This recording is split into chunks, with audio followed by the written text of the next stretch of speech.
নমস্কার, শুভ সকাল এবং সকলকে জানাই শুভ নববর্ষ ও নতুন বছরের অনেক অনেক শুভকামনা। প্রত্যেকটা বাঙালির মতোই পয়লা বৈশাখ দিনটি আমার কাছেও একটি বিশেষ দিন। তাই একটু সকাল সকাল উঠেই সবার প্রথম একটু পূজার আয়োজনে বসে গেলাম।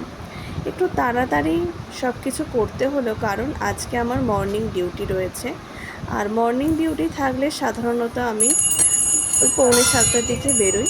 তাই একটু তাড়াতাড়ি উঠে সব আয়োজন করে নিলাম, যাতে এই বছরের প্রথম দিনটি ঠাকুরের একটু ফুল দিতে পারি এবং ঠাকুরের কাছে প্রার্থনা জানাতে পারি যাতে আমাদের সারাটা বছর খুব ভালো কাটে।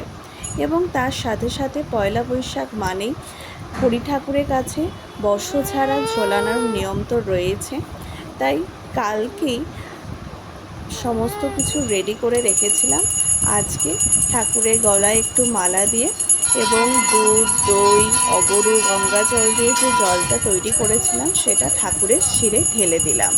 তারপরে তো পাখার বাতাস, একটু আয়না দেখিয়ে এবং আরতি করে পুজো শেষ হলো। এবং এই পুজোর ঝাই ঘণ্টার আওয়াজে আমার বেটু তো সকাল সকাল উঠেই পড়েছে এবং মাম্মামের সাথে লেগে পড়েছে, সেও কাজে। ঘণ্টা বাজানো এবং ঝাঁই বাজানো হচ্ছে ওর প্রিয় কাজ।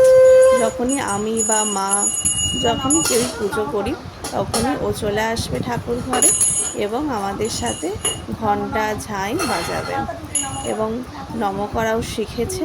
আবার হাত তুলে নম করলে ওর হবে না, তো ঠাকুরের কাছে মাথা ছুঁয়ে ওকে প্রণাম করতে হবে। যাই হোক, প্রথম দিনটা ঠাকুরকে সকাল সকাল পুজো দিয়ে খুব ভালো লাগলো এবং আপনারাও এই সারাটা বছর খুব ভালো করে কাটান।